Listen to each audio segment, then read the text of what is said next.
بدل گیا UPI transaction کا طریقہ۔ نئے اصول کے تحت UPI لین دین اور API ریسپانس کو 10 سیکنڈ کے اندر مکمل کرنا ضروری ہوگا۔ پہلے وقت کی حد 30 سیکنڈ تھی، جس کی وجہ سے کئی بار پیمنٹ پینڈنگ ہو جاتا تھا یا تاخیر سے مکمل ہوتا تھا۔ ہندوستان میں ڈیجیٹل پیمنٹ لوگوں کی روزمرہ زندگی کا اہم حصہ بن چکا ہے۔ ترکاری خریدنے سے لے کر آن لائن شاپنگ، برقی کا بل ادا کرنے اور دوستوں کو پیسے بھیجنے تک ہر جگہ یونیفائڈ پیمنٹ انٹرفیس UPI کا استعمال ہو رہا ہے۔ ایسے میں اگر UPI کے اصولوں میں کوئی تبدیلی ہوتی ہے تو اس کا اثر کروڑوں لوگوں پر پڑتا ہے۔ اسی کو مد نظر رکھتے ہوئے حکومت RBI اور NPCI نے فروری 2026 سے UPI کے نئے قوانین کو نافذ کرنے کا فیصلہ کیا۔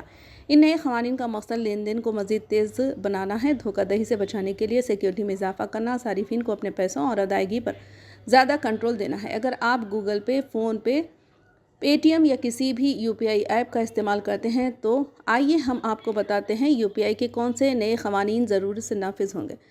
نئے قوانین کے تحت UPI لین دین اور API ریسپانس کو 10 سیکنڈ کے اندر مکمل کرنا ضروری ہوگا۔ پہلے وقت کی حد 30 سیکنڈ تھی، جس کی وجہ سے کئی بار پیمنٹ پینڈنگ ہو جاتا تھا یا تاخیر سے مکمل ہوتا تھا۔ اب فائدہ یہ ہوگا کہ پیمنٹ جلدی مکمل ہوگا، پینڈنگ یا پروسیسنگ میں پھنسے ٹرانزیکشن کم ہوں گے۔ مصروف اوقات جیسے سیل یا ماہ کے آخر میں بھی سسٹم بہتر کام کرے گا۔ اس سے صارفین کے ساتھ ساتھ دکانداروں کو بھی راحت ملے گی۔ API یعنی ایپلیکیشن پروگرامنگ انٹرفیس، اسے اب آپ دو ایپ یا سسٹم کے درمیان بات کرنے کا ذریعہ سمجھ سکتے ہیں۔ جب آپ UPI سے ادائیگی کرتے ہیں تو آپ کا UPI ایپ آپ کے بینک سے پوچھتا ہے کیا کھاتے میں پیسے ہیں، پھر وہ سامنے والے بینک سے کہتا ہے کہ پیسے قبول کرو۔ یہ مکمل بات چیت API کے ذریعے ہوتی ہے۔ اب API تیز ہو گئی تو مکمل ادائیگی بھی مزید تیز اور ہموار ہوگی۔ 2026 کے نئے UPI قوانین میں سیکیورٹی کو اولین ترجیح دی جائے گی، خاص طور پر بڑی رقم کی لین دین کے لیے۔ اس میں اہم تبدیلی ادائیگی سے قبل واضح کنفرمیشن میسج، آٹو پیمنٹ اور سبسکرپشن کے لیے بہت سیکیورٹی ہے۔ صارفین آسانی سے اپنی سبسکرپشن کو دیکھ کر مینیج اور کینسل کر پائیں گے۔ اس سے غلط کٹوتی اور دھوکہ دہی کے امکانات کم ہوں گے۔